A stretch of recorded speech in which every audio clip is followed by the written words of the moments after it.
What is going on, everyone? Welcome to the Slaw Sports Show. As always, I'm your host, Cole Noble, aka Slaw, and I say as always, but unfortunately, the last 2 weeks, we've been MIA. No Slaw Sports Show the last 2 weeks. I was actually on vacation, went down to Florida with the family, but we're back now on another Friday. Slaw Sports Show Friday on the podcast. It is Saturdays. But we're here back live on YouTube right now, and if you missed any of the podcast, the episode, check it out on the podcast at the Slaw Sports Show, Apple Podcasts, Google Podcasts, Spotify, anywhere you get a podcast at the Slaw Sports Show, and you will find us to catch up on any of our past episodes, or if you missed any part of today, or you have to leave prematurely.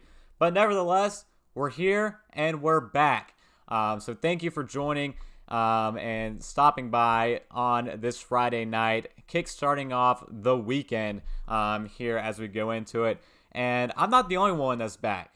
Although that is big news, especially here on the show, I am not the only one that's back. Football is also back. Last week we saw the Hall of Fame game, which technically is the first game of the season, with the Pittsburgh Steelers and the Dallas Cowboys. That one was a sleeper game, and by sleeper I mean it would have put you to sleep. That was a terrible game, but of course I stayed up, watched all of it. We followed it live on Twitter. For those that don't follow me, at the Slaw Sports Show as well, keep up to date with everything we've got putting out there. But I followed that game live, was really riding that Ben DiNucci train, and he stunk the bed for me last week. But actually, as we're speaking here at 10 o'clock on Friday, the Arizona Cardinals and the Dallas Cowboys are getting set to kick off for preseason week 1 for those two teams. So while it's Dallas' first technical game of the preseason, they have already played last week in the Hall of Fame game and are now set to square off with the Arizona Cardinals. We'll get to that in a few. And the rest of the preseason games, we saw 2 games last night, 2 games currently going on that are about to finish up. But before we get to all the NFL preseason games, let's go over to the MLB. A section of sports that's not widely talked about, as we all know, on the Slaw Sports Show, but talk about some baseball because last night was an all-time classic game between the Chicago White Sox and the New York Yankees. This White Sox-Yankees game, it was special because it was at the Field of Dreams.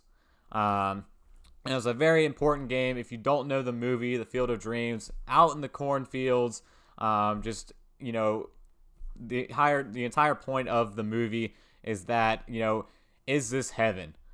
Because the environment is so great. It's what baseball fans love. Everything is just perfect. And the MLB tried to do a Field of Dreams game last year out in the cornfields, but unfortunately didn't get it to work.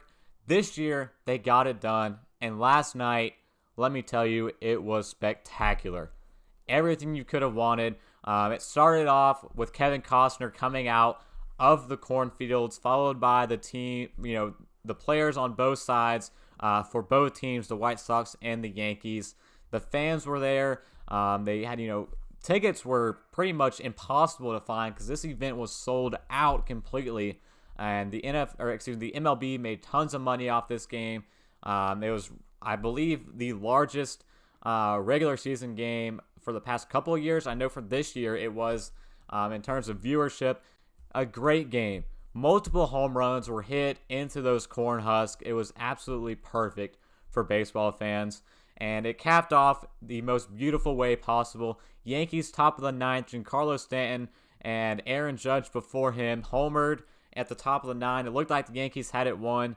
But up comes the White Sox, bottom of the 9th, and they hit off a stalk off, if you will. Credit to Darren Vaught for that one. I saw that one off his Twitter account, but a stalk off, walk-off home run bomb into the corn husk.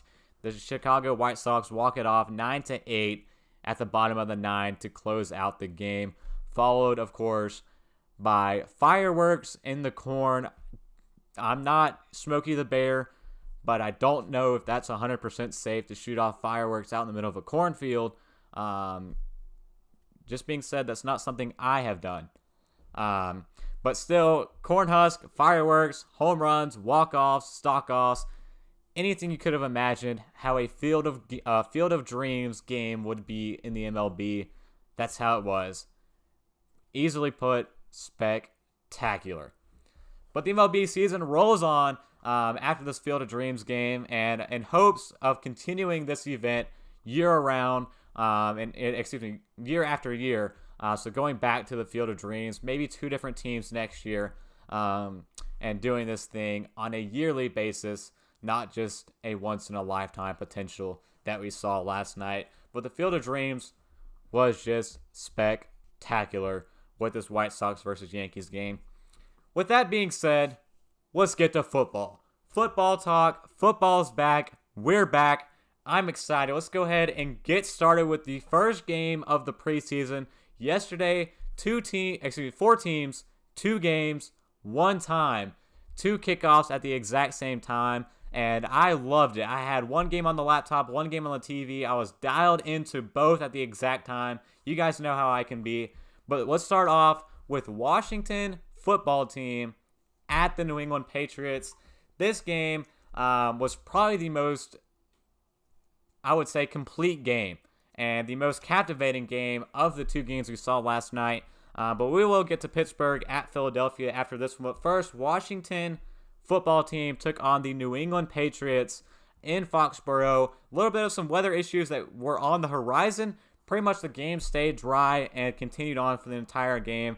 Ended off with a bomb run, I should say, that we'll get into. But let's start off with the starters. And we'll start off with the team that started on the field first with the offense, and that would be the Washington football team, who surprisingly started off the game with their starters. For preseason week 1, opening drive, actually opening 2 to 3 drives for some of their guys. I was surprised to see it. Especially considering I drafted a couple of these guys in fantasy, an hour, 2 hours before this game kicked off. But nevertheless, taking the field first for the Washington football team in the opening drive yesterday was Ryan Fitzpatrick, leading his new offense and his new team with the Washington football team. Ryan Fitzpatrick got 2 drives as the opening starting quarterback with this new team. Antonio Gibson, second-year running back out of Memphis, who had a great rookie season. You guys all know how much I loved Gibby last year. Antonio Gibson saw 3 drives last night, and Scary Terry McLaurin saw 2 drives as well. Let's break down the stat line for these 3 guys. Ryan Fitzpatrick went 5 for 8 for 58 yards in those 2 drives. I believe only led 1 scoring drive, which I think was a field goal. No touchdowns for this first-team offense against what pretty much was the first-team Patriots defense. We saw Matthew Judon and Jalen Mills out there, which are 2 free agent acquisitions by the Patriots defense this year. J.C. Jackson was out there. McCourty was out there. I think we're missing only, Hightower, I think, wasn't there. And Stephon Gilmore obviously was not there, I believe, as well, to start off this game. And to start off the preseason. But still some guys that will be on the starting lineup for that Pats defense was out against this first-team offense for the Washington football team. But Antonio Gibson on his 3 drives compiled 5 rushes for 15 yards and 2 receptions for 14 yards. So a pretty interesting thing for Antonio Gibson, seeing him get that much work in a preseason game. But you got to remember, the guy didn't have a single preseason game last year. No preseason last year because of COVID. All the rookies were thrown right into the fire at the start of week 1. So I wasn't surprised to see a lot of year 2 guys, sophomores if you will, get a lot of work so far from what I've seen and heard today and saw last night and also back last week as well, the Hall of Fame game. Some of these second-year guys got a lot of work in. But continue on here. Scary Terry McLaurin in that first drive had 2 receptions for 25 yards. And that first drive had a 22-yard pass, which accounted for, pretty much all of those yardage. But a 22-yard bomb hooking up over the middle with Ryan Fitzpatrick. I'm excited to see this young duo here. Young with McLaurin, but not young with Ryan Fitzpatrick. But young romance together, McLaurin and Ryan Fitzpatrick. This is the best quarterback Terry McLaurin's had in his career. Heavily underrated so far since coming into the league. You got DK Metcalf, who's been way up here, but not so much with the hype around Terry McLaurin. I think he deserves a little bit more respect, and he's going to get some with Ryan Fitzpatrick now a stable quarterback under his belt, and hopefully with a full season with a Fitzmagic throwing him the ball. But for Ryan Fitzpatrick's side of it, this might be the most complete team he's ever had in his entire career. You talk about offensively, defensively, coaching staff, division-wise. This is the best scenario Ryan Fitzpatrick has ever had in his entire career. And I'm excited to see Fitzmagic just go to work, because they signed him here to be the starter. He will be the starting quarterback. And who doesn't love some Fitzmagic? The beard's flowing. He's excited. He's smiling and chewing bubble gum during the game. I love it. I'm here for Ryan Fitzpatrick with the Washington football team this year. And, just rekindling this offense and getting them going in Washington. So how about the defense? Let's switch the side and go to Series 2 in this game. Chase Young, a monster. We knew it last year. Defensive Rookie of the Year. Coming into year 2, you guessed it, even more of a monster. He had only one tackle in the 2 drives he played, but was all over the field as much as you would expect the Predator to be for this Washington football team defense. And technically, he had a forced fumble, but it was ruled an incompletion. Came off the blind side and smacked Cam Newton. Let's get into this here. Cam Newton started the game for the New England Patriots as the starting quarterback against Ron Rivera, his former head coach, who's now with the Washington football team. Cam Newton played 2 drives as well, just like Fitzmagic did. Threw 7 passes, completed only 4 for 49 yards. Like I said, should have had a fumble. Chase Young came off that blind side. Cam Newton didn't even know what hit him. The ball went free. Cam Newton turned into pretty much Super Bowl 50 Cam Newton when Von Miller took him down and strip sacked him in that one. Helplessly laying on the ground, got up and just looked at the ball. Typical Cam Newton. Typical Cam Newton there. But ruled incomplete after the skirmish, after the ball transpired. So Cam Newton, the offense, stayed on the field for just a little bit more. The starting running back for the Patriots yesterday, which I expect to be the case going forward, and being their bell cow, was Damian Harris. He had 4 rushes for 17 yards, averaged 4.3 on the ground. Pretty solid numbers, what you would expect out of a potential bell cow in this offense. And in receiving wise, Jonnu Smith, a free agent acquisition at tight end, coming over from the Tennessee Titans. He had a pretty good showing, a 1 catch for 16 yards on that first drive. But not only that, it was a fun play. Jonnu Smith, bounced off a couple guys, made a couple guys miss, and picked up those extra yards after the catch on that 1 reception. Give you a little bit of a taste, just an appetizer, if you will, of what's to come with Jonnu Smith in this offense with Josh McDaniels calling plays for him now. I've heard that in practice he's been in the backfield taking snaps, running the ball, some jet sweeps, some tosses with Jonnu Smith. This is a big guy doing all this. And with Hunter Henry injured right now, he's basically more the hand in the dirt blocking type of tight end anyways that they're going to use him for. But he's currently injured right now. So Jonnu Smith has the way paid for him right now to be this difference maker at tight end for the New England Patriots offense. And we got that, again, a little bit of taste of that last night against the Washington football team. Also, receiving note to keep in mind here, James White had 2 receptions for 22 yards out of the backfield. Both of them, I believe, coming off running back screens. So Bill Belichick and Josh McDaniels' favorite guy out of the backfield's back. Back with the Patriots in James White. For all my Damian Harris owners out there, including me in fantasy, don't worry too much here about James White. Damian Harris is the bell cow, the first down, second down guy. Let James White take all these pass catching opportunities. He can have all of them. Doesn't bother me none with Damian Harris. The only thing that bothers me is a potential Cam Newton goal line opportunity, but we'll get to that here later. So now we'll go to second drive, switch back here back here, the second team for the Washington football team. Next in at quarterback came Taylor Heinicke, the playoff hero that almost took down what ended up being Super Bowl champions, Tampa Bay Buccaneers, in the first round. You remember back to last playoffs, Taylor Heinicke got 3 drives in relief of Ryan Fitzpatrick, went 9 for 15 for 86 yards. No touchdown for him passing. But however, on the ground, Peyton Barber came in as the second string running back, had 6 rushes for 20 yards, and he got in the end zone. Just like we saw last year, this guy is a scavenger, dude. A scavenger for what we could see from Antonio Gibson. It happened week after week last year with this Washington football team offense. Peyton Barber is a touchdown vulture, man. A scavenger and a vulture. And he did it again last night, getting that goal line touchdown. I hate it, man. I absolutely hate it for Antonio Gibson that they still, for some reason, love this guy and Peyton Barber.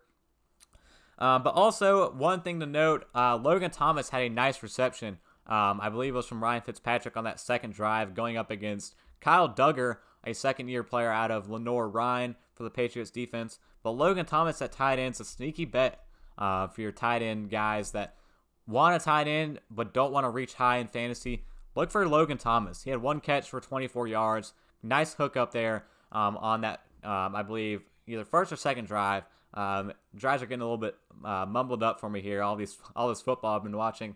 Already in, not even halfway through the first week of the preseason. But nevertheless, Logan Thomas, nice reception. He's going to be heavily involved in this offense too as well for Washington. So now we'll go to the third team for the Washington football team. And next up, we saw Steven Montez come in for Taylor Heinicke. He got 6 drives, the bulk of the work yesterday in this game. Went 17 for 24, 108 yards passing, 1 touchdown, and 1 interception. That touchdown came in the final minute or so of this game and put it up to what could have been a 2-point game in this one. They went for the 2-point conversion. I think they got it. Antonio Gandy Golden, I think he caught the ball. They reviewed it, said he didn't have it. I still disagree with the call, but football is back, which means the refs' terrible calls are also back. Didn't call it a 2-point conversion, and that ended the night for the Washington offense. Really heartbreaker there. So now let's go flip the switch here for New England. So we talked about the first team that came out there. Jonnu Smith, Damian Harris, not Najee Harris. Damian Harris, Cam Newton, Kendrick Bourne, all these guys that came out with that first team. N'Keal Harry as well was out there with that first team. Now let's talk about the second team. A standing ovation happened at Foxborough when number 10, newly given number 10, first round quarterback, national championship winner, Mac Jones, took the field for the first time as a New England Patriot. We'll give him a clap. Great game. He looked poised, looked comfortable, exactly what you would hope to see for a rookie quarterback making his NFL debut in a preseason game. But Mac Jones literally had a standing ovation in Foxborough, taking the field for the New England Patriots. He came in, went 13 for 19 passing, 87 yards. The one gripe I do have, because, I have to have some gripes for all my rookies. The one gripe I do have for Mac Jones in this game yesterday, I saw, I think, 2 or 3. I do believe it was more towards that 3 mark of overthrown passes. So he only had 6 incomplete passes. 3 of those, I believe, were overthrown balls. He had one of them where he had a guy wide open, going towards the corner, running a corner route in the middle of the field. Had another one that he probably could have fit in for a touchdown. That one technically wasn't necessarily his fault. He kind of had it there, just a little bit outstretched for his receiver. But this is the issue we're going to see from Mac Jones throughout the preseason that hopefully gets cleaned up before he eventually takes over as a starter for the New England Patriots, is the deep ball. And throwing too deep, I should say, for Mac Jones, because he no longer has Jalen Waddle, John Mechie, and of course the Heisman winner, Devonta Smith, to throw to. No, now he has this band of brothers put together in this New England Patriots wide receiver room that he's throwing to. So he's got to learn to hit these guys, in stride, in the basket, downfield, and not have these 5-6 yard overthrows that we saw yesterday. Same thing we saw at his pro day at Alabama when he didn't have Devonta Smith or Jalen Waddle out there with him. struggled a little bit, couldn't hit these passes deep downfield, and was overthrowing some guys. That I hope will get cleaned up, and that I hope should get cleaned up for Mac Jones going forward. But that is my one gripe. But nevertheless, overview of his night, Mac Jones ended the night with 5 drives under his belt in an NFL preseason game, and actually had 7.2 as average pass length, which I believe with Cam Newton, his was like 2 point something. Much improvement in the passing game with Mac Jones in versus Cam. Just more willing to air the ball out and throw it deep. Mac Jones was compared to Cam Newton. And then second string at running back was Sony Michel. He also averaged 4.3 yards per rush, 6 rushes for 26 yards. But pretty good there on the ground for Sony Michel.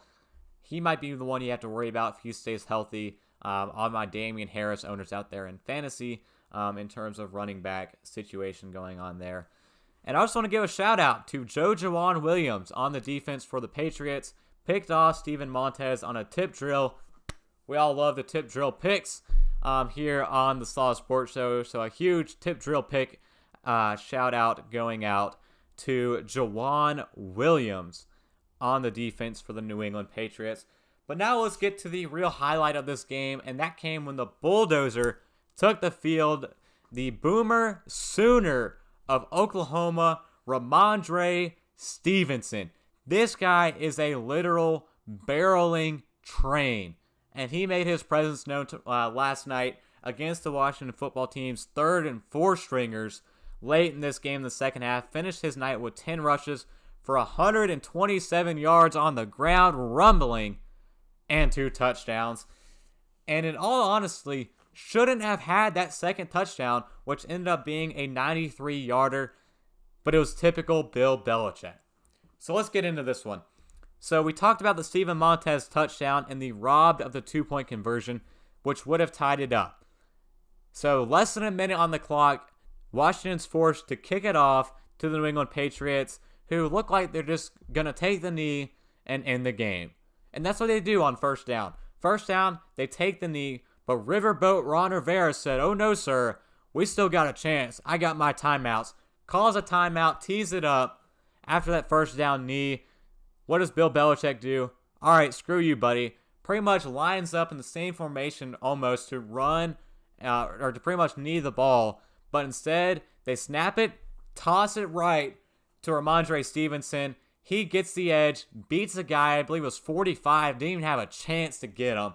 Ramondre Stevenson took it 93 yards to the house for his second touchdown of the night. And I immediately hopped on it before this touchdown and said, Ramondre Stevenson might be the next LeGarrette Blount. This guy could be LeGarrette Blount 2.0 for the Patriots.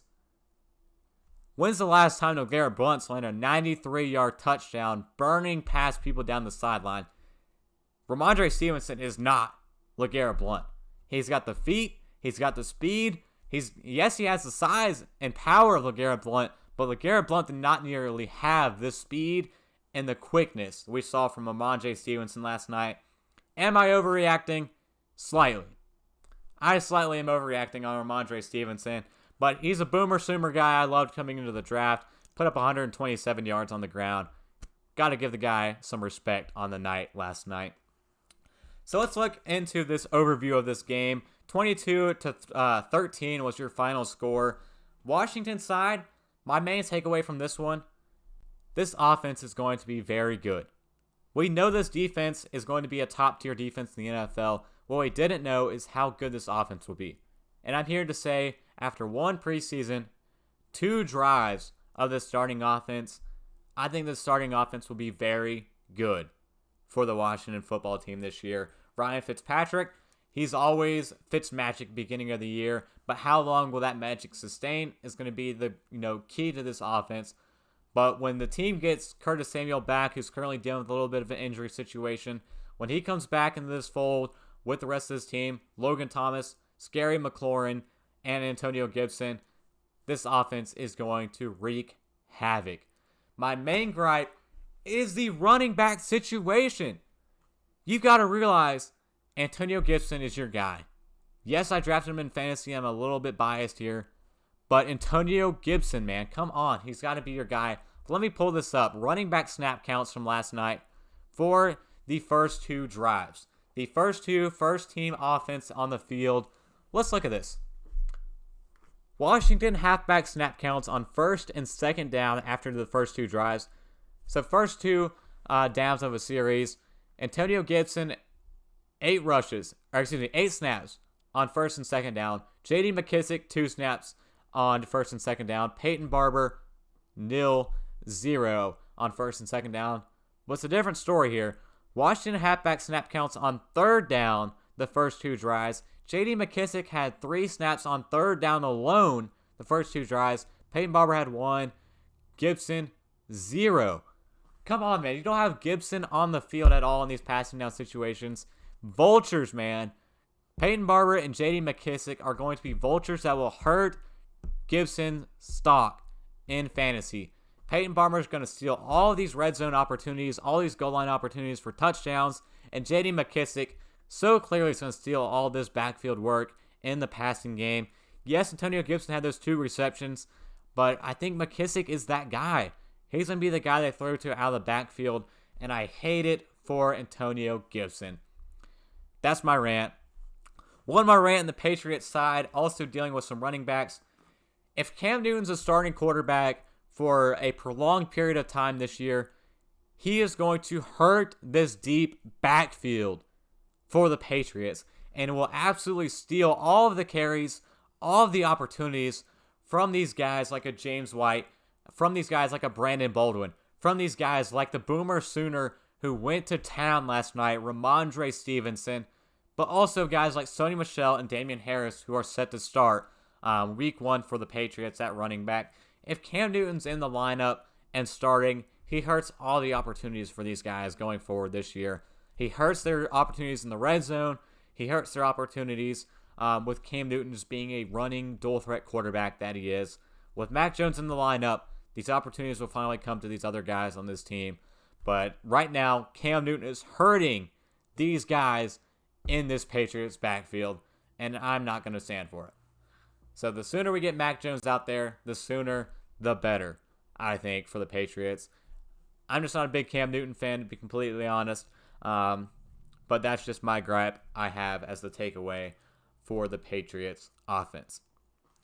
So that was that game, Washington and New England. Now let's go to the second game last night, Pittsburgh at Philadelphia. And this one, straight up, my takeaway for the Pittsburgh Steelers. We saw it last week. Mason Rudolph started the game just like he did last night, getting 3 drives, went 8 for 9 for 77 yards. Never scored, I believe. No scoring drives, I think, for this Pittsburgh Steelers offense under Mason Rudolph. May have had a field goal drive. But nevertheless, last week, Dwayne Haskins came in relief as a second quarterback for the Steelers, and he played great. I thought he played pretty decent. Last night, the same thing. Went 16 for 22, 161 yards, and a touchdown on 5 drives. I've seen enough. These first 2 games for the Steelers, I've seen enough. Week 2 preseason, please start Dwayne Haskins. Dwayne Haskins needs to start this game. I've seen enough of Mason Rudolph. I don't need to see any more. Give first team reps to Dwayne Haskins, and let's see what he can do. You've had Mason Rudolph for how long on the Steelers? You've seen him in the preseason before. We've seen him in the regular season. We got donked in the head by Myles Garrett against the Browns. We've seen him. What more do you need to see, Mike Tomlin, from Mason Rudolph? Give the ball, give the start to Dwayne Haskins. I think the same goes for Josh Dobbs as well. We've seen a lot of him as a Pittsburgh Steeler in his career. But he, came in last night in the second half, had 2 drives there in the second half, fourth quarter, went 5 for 6 for 30 yards, and threw an interception, dude. What more do you need to see? Give all these snaps and drives to Dwayne Haskins, and let's see what he can do with this offense. Because after this year, when Big Ben inevitably, I hope, leaves, you're going to have to give a look at Dwayne Haskins to potentially be this quarterback. But anyways, let's get to the starting offense for the Steelers. Like I said, trotted out to start the game was Mason Rudolph. We went over his stat line, but let's get to the rest of the offense here. Najee Harris, started as well. 2 rushes for 10 yards, 1 reception for 9 yards. I believe only played 1 or 2 drives of this game. For whatever reason, trying to hurdle a guy at one point. Be smarter than that, Najee. It's a preseason game. You're set to be a 3-down back of this offense. Don't be hurdling players in the preseason, man. Stay on your feet and try to stay healthy here in the preseason. That's what it's all about. Juju Smith-Schuster, we got a first look at him back with the Steelers after re-signing on the 1-year contract. He had 3 receptions for 22 yards. Deontay Johnson, a reception machine, had 3 receptions for 41 yards. Chase Claypool also had 2 targets, didn't come down with a catch. We saw a little bit of him last week in the Hall of Fame game. He was back in the starting lineup this week for the Steelers as well. And we also saw Eric Ebron and Pat Freiermuth on the field at tight end. Both had 1 reception each with this starting offense. Both, I think, will have good seasons as a tight end tandem for the Steelers this year. I'm excited about Pat Freiermuth out of Penn State. One of my other rookies I was excited about this year. Baby Gronk, they called him. So let's see what he can do on the field here this season for the offense for the Steelers. So now the second group that came out here with Dwayne Haskins was Anthony Johnson at running back, who had 2 rushes for 38 yards, and he scored a touchdown on the ground for the Steelers offense. And Cody White, who had 5 receptions for 39 yards. When I saw him playing, he had a pretty good pretty good opportunities and pretty good plays that he put together multiple times on those 5 receptions, moved the chains and got the first down. One of them I saw was a key play, a little bit of a 3rd and long, I believe, like 3rd and 6-ish. They hit Cody White short, but he caught it and stretched out for the first down. Some veteran-like plays and some plays that will definitely get some looks.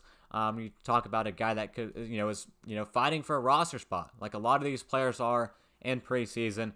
Cody White had a good game last night as well. And also want to talk about Jalen Samuels as well on the ground. Had 10 rushes for 45 yards. He scored a touchdown and had a catch for 17 yards. How much of a bell cow will Najee Harris be in this backfield? It's going to be one to keep in mind here because they also got Anthony McFarland, Benny Snell, and Jalen Samuels all could be vying for opportunities here in this one.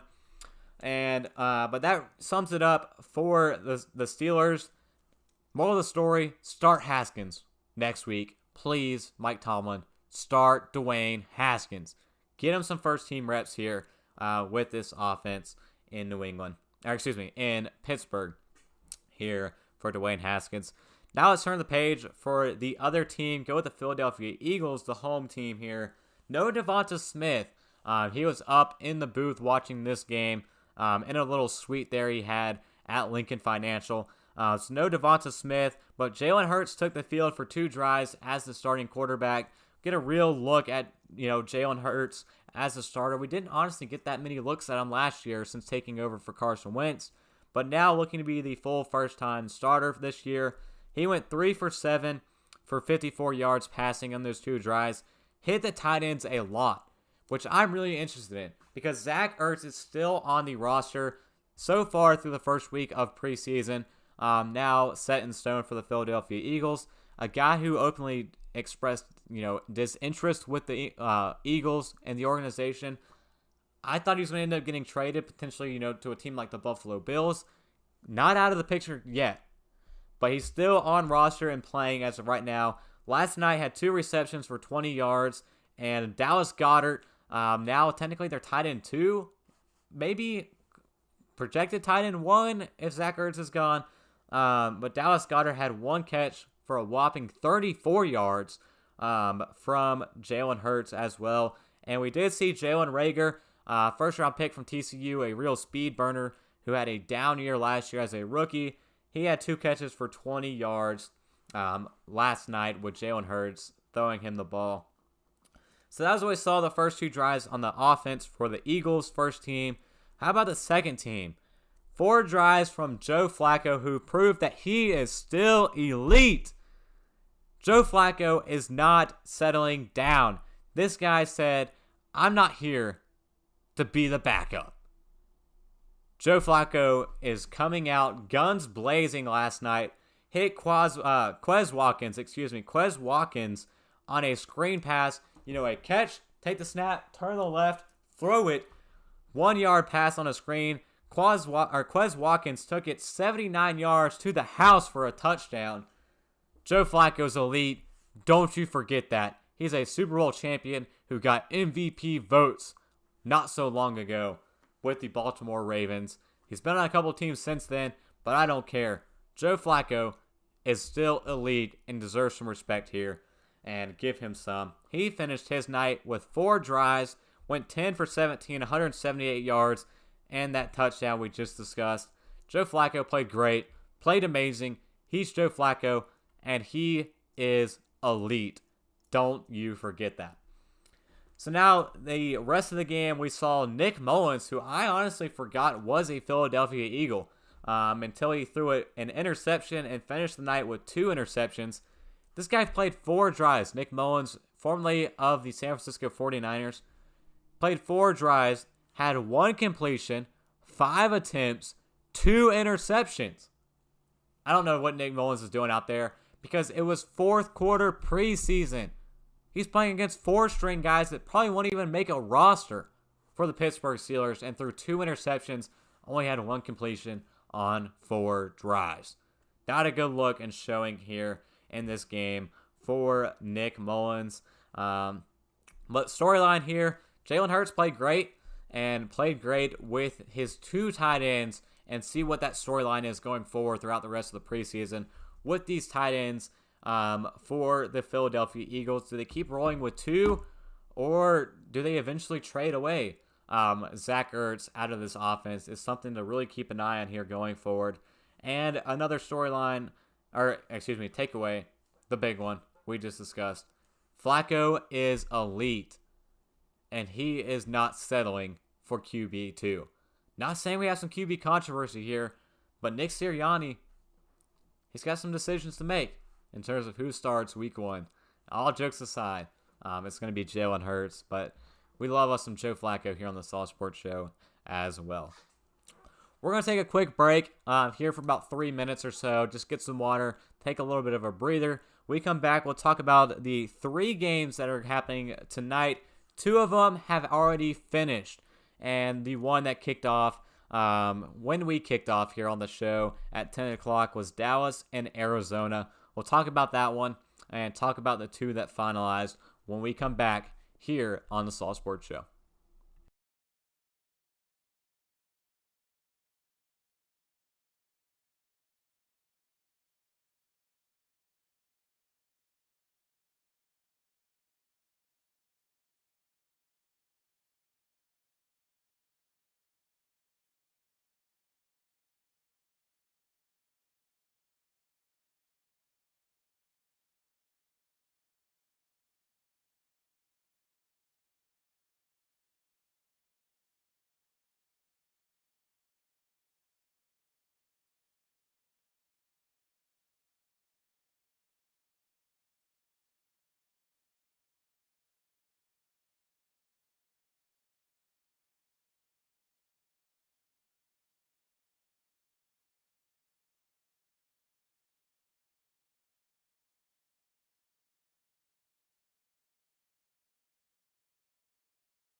All right, so we're back here on the Slaw Sports Show. Let's go ahead and get into these preseason games that we are seeing tonight.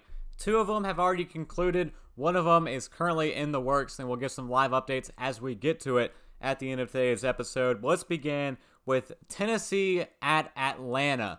So Tennessee, the former team of Arthur Smith, the new head coach of the Atlanta Falcons. Former team, a little bit of a rivalry. No show was Julio Jones against his former team, going back to his former home at Mercedes-Benz Stadium. No Julio Jones. That was expected, but the fact he didn't even come and make the trip was a little bit of a surprise coming back to Mercedes-Benz. But nevertheless, no Julio Jones, no A.J. Brown, no Ryan Tannehill, no Derrick Henry tonight for the Tennessee Titans. Same thing goes for the Atlanta Falcons. No Matt Ryan, no Mike Davis, no Calvin Ridley. And what I thought was surprising, no Kyle Pitts, the unicorn tight end drafted 4th overall out of Florida. No Kyle Pitts tonight for the Atlanta Falcons. So Falcons fans out there that are high on Kyle Pitts being their number 2 option of this offense, we'll have to wait potentially another week, maybe more, to see him shine here in a Falcons uniform. But tonight, we did see a QB duel. No, we didn't.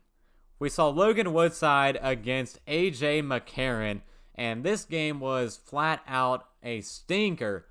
From what I've heard of it, all the way up till the 4th quarter, this was just an absolutely terrible game for the Atlanta Falcons.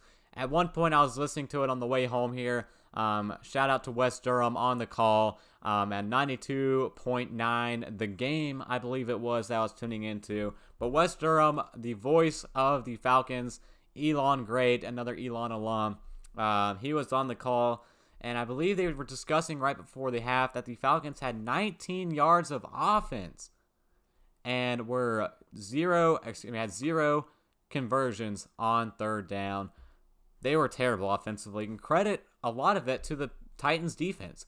They swapped A.J. McCarron and were constantly in that backfield and did a great job here for what we saw from Mike Vrabel and his squad. We saw a little bit of some Christian Fulton, some Janoris Jenkins on this defense. No Caleb Farley. He's still coming back from that injury. No Bud Dupree as well, who's also coming off an injury. The 2 new guys of this Titans defense I'm excited to see this year. But the offense for the Titans, Logan Woodside played pretty well, all things considered. 10 of 15 for 84 yards. Did take 3 sacks, but threw a touchdown as well threw a touchdown as well in this one to Batson. That's who it is. Threw 1 touchdown to Batson right before the end of the first half. And then in his replacement came Matt Barkley, who also threw a touchdown himself. Went 5 for 8 for 54 yards and a touchdown. So pretty good for the 2 quarterbacks there for Tennessee in a backup role behind Ryan Tannehill, who will be starting off the season for the Tennessee Titans. Darrington Evans was the one I was really excited to see tonight, being the handcuff guy to Derrick Henry out of this backfield. He had 6 rushes for 30 yards, a longest of 15, which was on the very first play of the game, a 15-yard run by Darrington Evans. Also, 1 catch for 2 yards out of the backfield. Unfortunately, ended his night hobbling on the sideline, and the reports out that he has a knee injury now. Not knowing the extent of that injury or the seriousness of that, but not something you want to see for a Tennessee Titans fan. Darrington Evans going down. Heaven forbid something happened to Derrick Henry. Evans would be the guy that would come in. But also we saw a little bit of Jeremy McNichols with Evans going down. He had 4 rushes for 17 yards, averaged 4.3 yards on the ground. Didn't get involved in the passing game, but had a couple opportunities there on the ground. But the real one on the ground was Mekhi Sargent for the Tennessee Titans. 16 carries, 59 yards for Sargent. Also got involved in the passing game. 1 catch for 6 yards tonight for the Titans. Pretty good showing there from Mekhi Sargent. But on the flip side, let's talk about your Atlanta Falcons. The Atlanta Falcons, like I said, flat out stunk tonight. A.J. McCarron was horrible. 6 for 13, 36 yards, and interception. He should have had 2 interceptions. But ultimately, one got called down on the ground. I think they said the ball hit the ground, the nose of the football. West Durham on the call heavily disagreed with that call. I sided with West Durham 9 times out of 10 against the referees in the NFL, especially in a preseason game. But A.J. McCarron ended the night with that 1 touchdown. In relief came Felipe Franks, a rookie who came into this one out of Arkansas. Felipe Franks, pretty good season he had, career he had at in college football.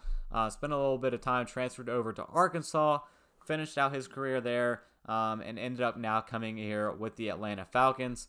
Tonight, 2 for 8 for 16 yards and 3 sacks. But get this, 4 rushes for 76 yards on the ground for Felipe Franks tonight, leading the team in rushing, which I thought was pretty surprising. Seeing Felipe Franks getting down and on the move as a runner out of that backfield at the quarterback position in relief of A.J. McCarron. But the real thing I want to talk about here with the Atlanta Falcons was their defense.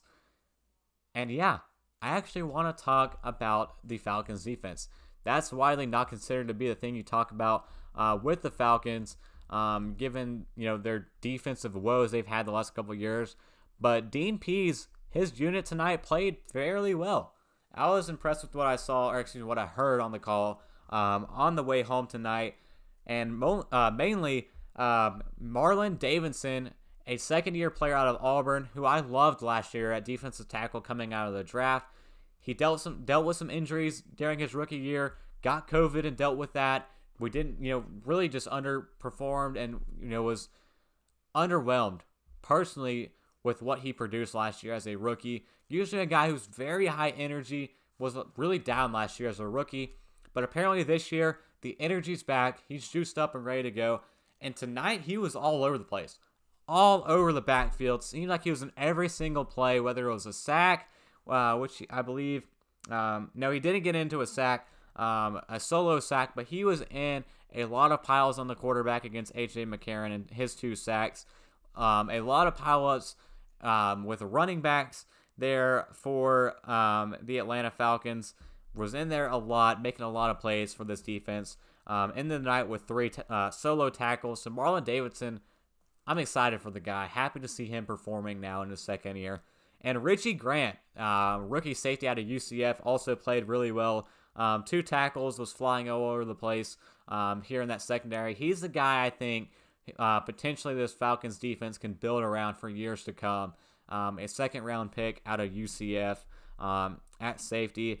And also, we saw a little bit out of Jalen Hawkins at safety as well. Jalen Hawkins ended his night with 2 tackles as well and 1 sack at safety. Him and Richie Grant will be a good safety duo. I would like to see the Falcons build around with this defense here with Dean Pease putting this together and trying to build this unit back up after what's been a terrible couple years for the Atlanta Falcons defense. And hopefully just get things back on track here and get things rolling back in the right direction for the Atlanta Falcons. The final of this game, 23-3. The final score here. Titans take home the win. Falcons can't get into the end zone tonight to kick off their season and the preseason. Hopefully next week we get to see, potentially some more starting guys for this Falcons offense. Maybe just some Russell Gages and Kyle Pitts. If we don't see Mike Davis, Calvin Ridley, or Matt Ryan, I at least want to see Russell Gage and Kyle Pitts take the field in week 2 of the preseason for the Atlanta Falcons. So now let's go to the second game we saw tonight. Same time, 7 p.m. kickoff was the Buffalo Bills against the Detroit Lions. And in this one, Mitch Trubisky takes the start here. The longtime Green Bay Packers legend will go down in the history books with the Chicago Bears. But now with the Buffalo Bills, he went 1 for 2 passing for 10 yards on his 1 drive, I believe, as the starter tonight for the Bills. And his replacement, we saw a little bit of Davis Webb. He went 11 for 16, for 90 yards and 1 touchdown. And Jake Fromm out of Georgia, the draft pick, this year went 8 for 13. Last year, Jake Fromm came out last year, was the COVID reserve quarterback for the Bills. Jake Fromm went 8 for 13, 65 yards, and 2 sacks. But the real thing here and the real storyline was this backfield of the Buffalo Bills. We didn't see Zach Moss tonight, which should be expected. He's listed as questionable, dealing with a little bit of an injury there for Zach Moss. So we saw a lot of Devin Singletary early on in this one. 8 rushes for 42 yards, 5.3 yards average on the ground.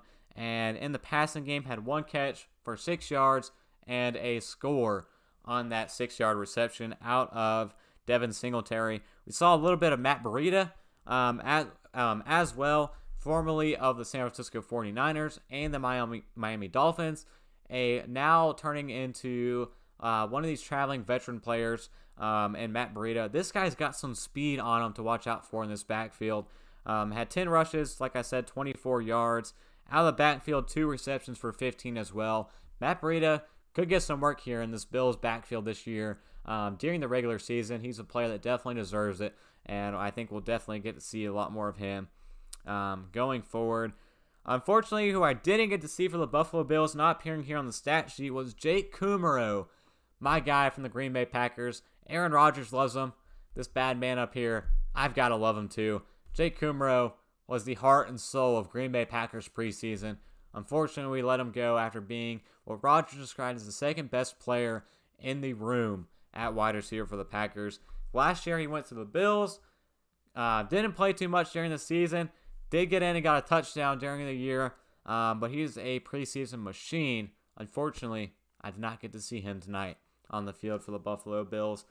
But however, on the defensive side of the ball for the Bills, we did get to see Gregory Rousseau, first round pick out of Miami for the Buffalo Bills. He came in, got 1 tackle and 1 sack.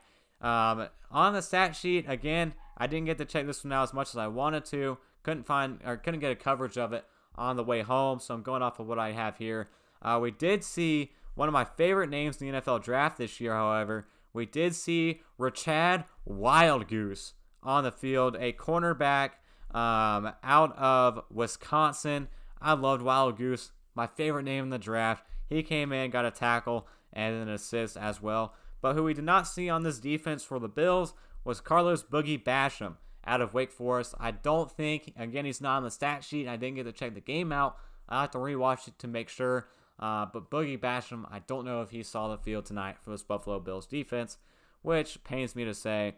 But I'm ready to see Boogie Basham and Gregory Rousseau get some snaps this preseason together and wreak havoc on some quarterbacks in these 3 preseason games. Let's turn the tide here to the Detroit Lions. We saw Jared Goff make his Lions debut tonight and went 7 of 9 for 56 yards and 1 sack and a rush for 4 yards as well. He was in that starting group with Jamal Williams in the backfield, who went 9 rushes for 15 yards. No work out of the backfield, unfortunately, for Jamal Williams. But at the receiving game, we did see rookie Monroe St. Brown out of USC, I do believe, take the field. Yeah, USC guy. I liked Monroe St. Brown at wide receiver this year. A guy who could eventually be the number 1 option for the Detroit Lions. He had 2 receptions today for 12 yards. And the current number 1 wide receiver, Terrell Williams, had 2 receptions for 30 yards here with this offense with the Detroit Lions. Another player to keep in mind that I want to shout out here, my man Geronimo Allison. 2 receptions for 17 yards, a former Packer. Got to shout him out when I can. Speaking of former Packers, Geronimo Allison, Jamal Williams. How about Tim Boyle? My boy got 8 completions on 15 passes today, 38 yards as the second string for the Detroit Lions, and 1 sack. The kneel down king himself getting some work for the Motown rivals in Detroit. You hate to see it. Heartbroken seeing Jamal Williams and Tim Boyle on the Lions. But happy to see them getting some opportunities here in the preseason to make some plays. And in relief came in David Blow for just round out the passing group for the Detroit Lions. David Blow had 5 completions, 6 attempts, 76 yards, and was sacked twice tonight by this Bills defense, which is all over the place. We also saw another rookie on the Bills defense, Ifeatu Melifanu, another name I liked, out of Syracuse at corner. He came in today, had 2 tackles as well, and I assume had some pretty decent coverage. Didn't get to check it out. Julian Okora, he ended up getting injured, an undisclosed injury, but still had 2 tackles and a sack tonight as well. Trying to run through here of this box score that came out of this game. Final score of that one, Buffalo at Detroit. This one was the 16-15 game. Came down to the wire here. Tyler Bass kicked a 44-yard field goal with 19 seconds as time expired in the fourth quarter. It seemed like there at the end of the game to give Buffalo the win for their first preseason game.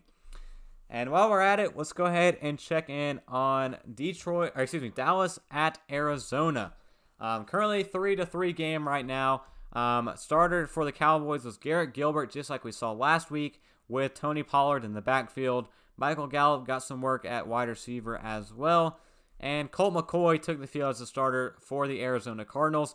Rondale Moore, a rookie, came in out of the backfield. 2 rushes for 16 yards, 2 receptions for 14 yards. Christian Kirk, 1 reception, 34 yards as well for the Arizona Cardinals.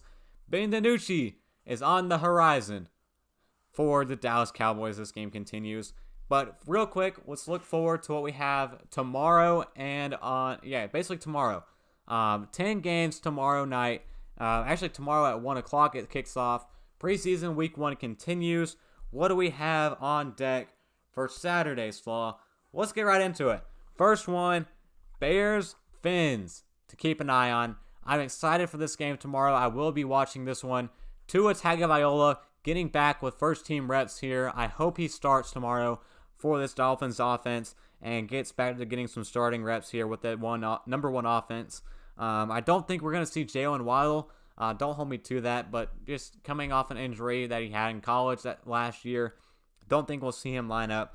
But however, for the Bears, hopefully we will be seeing, I'm sure, starting Andy Dalton at quarterback.